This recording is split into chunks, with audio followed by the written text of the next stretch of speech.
136 seat ಇವ್ರು ಗೆದ್ರಲ್ಲ ಕಾಂಗ್ರೆಸ್ನವರು. ಚುನಾವಣಾ ಫಲಿತಾಂಶ ಬರೋದಕ್ಕಿಂತ ಮುಂಚೆನೇ ಈಗಿನ ಉಪಮುಖ್ಯಮಂತ್ರಿ ನಾವು 136 ಸೀಟ್ ಗೆಲ್ತಾ ಇದ್ದೀವಿ ಅಂತ ಹೇಳಿದ್ರಲ್ಲ. ಯಾವ ಕಳ್ಳತನ ಮಾಡಿ 136 ಸೀಟು ಅಂತ ಹೇಳಿದ್ರು? ಅವರು ತಪ್ಪು ಅವರಲ್ಲಿ ಇಟ್ಕೊಂಡವ್ರೆ. ಮೊದಲು ದರೋಡೆಕೋರರು ಅವರು ದರೋಡೆ ಮಾಡಿ ಇನ್ನೊಬ್ಬರ ಮೇಲೆ ಈಗ ಹಾಕಕ್ಕೆ ಹೊರಟವ್ರು ಅಷ್ಟೇ. ಇಲ್ಲಿ ಇದರ 136 ಸೀಟ್ ಗೆಲ್ಲಬೇಕಾದ್ರೆ ಮತಯಾಚನೆ ಮಾಡಕ್ಕಿದ್ರು. ಆಳಂದಲ್ಲಿ ಗೆದ್ದಿರೋದು ಯಾರು? ಈಗ ಕ್ಯಾಂಡಿಡೇಟು ಕಾಂಗ್ರೆಸ್ನಲ್ಲಿ ಗೆದ್ದಿರೋದಲ್ಲಿ. ಹಾಗಿದ್ರೆ ಮತಗಳತನ ಮಾಡಿದರೆ BJP ಅಭ್ಯರ್ಥಿ, ಕಾಂಗ್ರೆಸ್ ಅಭ್ಯರ್ಥಿ ಎಲ್ಲಿಂದ ಗೆಲ್ಲರು? ಇದನ್ನೇ ನಾನು ಹೇಳಿದ್ದು. ಈ ಸರ್ಕಾರಕ್ಕೆ ಇವತ್ತು ಜನಗಳ ಕಷ್ಟ ಸುಖ ನೋಡೋದಕ್ಕೆ ಅವ್ರು ತಯಾರಿಲ್ಲ. ಇಂಥ ವಿಷಯಗಳಿಗೆ ಡೈವರ್ಟ್ ಮಾಡಿ ಇದನ್ನು ವಿರೋಧೀಕರಿಸ್ಕೊಂಡು ಇವತ್ತು ಜನಗಳನ್ನು ಒಂದು ರೀತಿ ಅವ್ರ ಜೊತೆ ನಗಪಾಟ್ಲನ್ನ ಆಟ ಆಡ್ತಾ ಇದ್ದಾರೆ.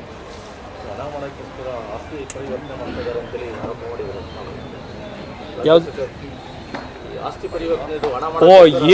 ಎ ಖಾತೆ ಬಿ ಖಾತೆ. ದಯವಿಟ್ಟು ನೀವೆಲ್ಲ ಯೋಚನೆ ಮಾಡಬೇಕು. ಅದ್ರ ಬಗ್ಗೆ ಸ್ಟೋರಿನ ತಾವು ಜನಗಳ ಮುಂದೆ ಇಡೋದು ಒಳ್ಳೆಯದು ನನ್ನ ಅಭಿಪ್ರಾಯದಲ್ಲಿ. ಯಾಕೆ ಅಂದರೆ ಇವತ್ತು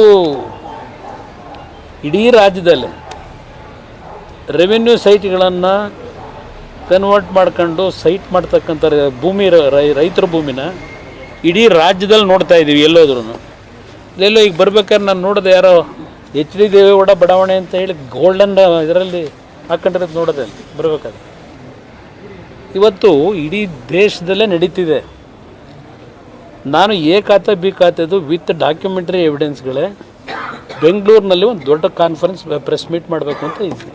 ಕಾರಣ, ಈಗ ಒಂದು ಉದಾಹರಣೆ, ಬೆಂಗಳೂರು ನಗರದಲ್ಲೇ ಯಾವುದೋ ಒಂದು ಏರಿಯಾದಲ್ಲಿ ಒಬ್ಬ ಬಿಲ್ಡರು 5 ಎಕರೆ ಭೂಮಿನ ರೈತನಿಂದ ತಗೊಂಡು ರೆವಿನ್ಯೂ ಸೈಟ್ ಕನ್ವರ್ಟ್ ಮಾಡಿ 30-40 ಸೈಟನ್ನು ಒಂದು 15,000 20,000 ಮಾರಾಟ ಮಾಡ್ತಾನೆ.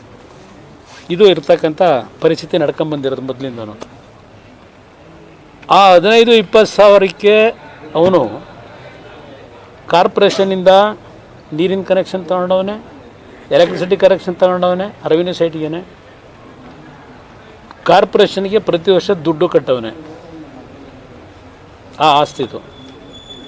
ಈಗ ಅದೇನೋ ಎ ಖಾತೆ ಬಿ ಖಾತೆ, ದೀಪಾವಳಿ ಉಡುಗೊರೆ ಕೊಡ್ತಾವ್ರಲ್ಲ ಈ ಸರ್ಕಾರದಲ್ಲಿ, ಬಿ ಖಾತೆಯಿಂದ ಎ ಖಾತೆ ಮಾಡ್ಕೊಳ್ಳಿ ಅಂತ ಹೇಳಿ. ಅದರಿಂದ ಇವನಿಗೇನು ಸಿಗ್ತದೆ? ಬಿ ಖಾತೆಯಿಂದ ಎ ಖಾತೆಗೆ ಹೋದಾಗ ಈಗ ಅವರಿಗೆ ದರೋಡೆ ಮಾಡೋಕ್ಕೆ ಒಳ್ಳೆಯ ಅವಕಾಶ ಇದು. ಪತ್ರಿಕೆಯಲ್ಲಿ ನೀವೇ ಬರೆದಿದ್ದೀರಿ, ಇನ್ನೂ 7.5 ಲಕ್ಷ ಬಿ ಖಾತೆಯಲ್ಲಿ ಹೋಲ್ಡರ್ಸ್ ಅವರೇ ಅಂತ ಹೇಳಿ.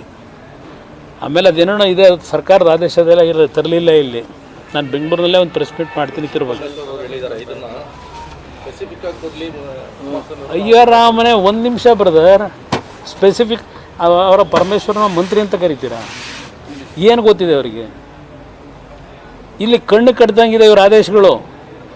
ಇಲ್ಲಿ ಏನು ಹೇಳ್ತಾರೆ, ಅದೆಂತೂ ಬಿ ಖಾತೆಯಿಂದ ಎ ಖಾತೆ ಮಾಡ್ತೀವಿ, 100 ದಿವಸ ಸಮಯ ಕೊಟ್ಟಿದ್ದೀವಿ, ನೀವೊಂದು ಅರ್ಜಿ ಹಾಕೋದಕ್ಕೆ 500 ರೂಪಾಯಿ ಕಟ್ಟು ಒಂದು ಅರ್ಜಿ ಹಾಕಿ, ಆಮೇಲೆ ಅದೇನೋ ಆನ್ಲೈನು ಇದರೊಳಗೆಲ್ಲ ಎಲ್ಲ ನಿಮ್ಮ ಇದನ್ನು ಫೀಡ್ಬ್ಯಾಕ್ ಮಾಡಿ ನಿಮ್ಮ ಎಲ್ಲ ವಿವರಣೆನ. ಅದ್ರ ಜೊತೆಗೆ ಈಗ ಏನು ಗೈಡೆನ್ಸ್ ವ್ಯಾಲ್ಯೂ ಮಾಡೋರಲ್ಲ, ಗೈಡೆನ್ಸ್ ವ್ಯಾಲ್ಯೂ ಇವತ್ತು 3 ಪಟ್ಟು 4 ಪಟ್ಟು ಜಾಸ್ತಿ ಮಾಡಿದ್ದು ಯಾವಾಗ?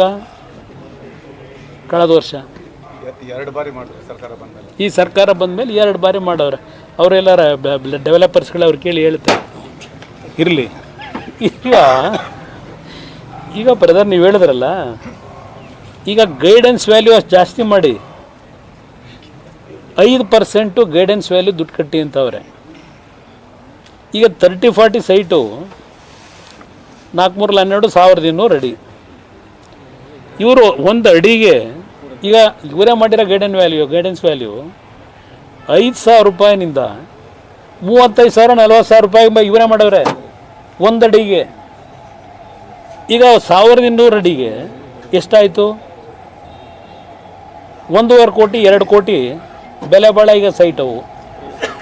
ಅವನು 15,000 20,000 ಕಟ್ಟಿ ತಗೊಂಡವನೇ, ಟ್ಯಾಕ್ಸು ಕಟ್ಕೊಂಬಂದವನೇ. ಈಗ 5% ಅಂದರೆ 1 ಕೋಟಿಗೆ ಅವನು ಎಷ್ಟು ಕಟ್ಟಬೇಕು? 5 ಲಕ್ಷ. ಅವನ ಜಾಗ ಅದು ಸರ್ಕಾರದ ಜಾಗ ಅಲ್ಲ. ಇದನ್ನು ನಾನು ಹೇಳ್ತಾ ಇರೋದು. ಇದು ಗೊತ್ತಿಲ್ಲದಿರೋ ಮಕ್ಳು ಕೇಳಿದ್ರು ಹೇಳ್ತಾರೆ ಪರಮೇಶ್ವರಿಗೆ. ಅದು ಸ್ವಲ್ಪ ಯಾರು ಸಣ್ಣ ಮಕ್ಳು ಕೇಳಿ ಗೊತ್ತಿಲ್ಲದೆ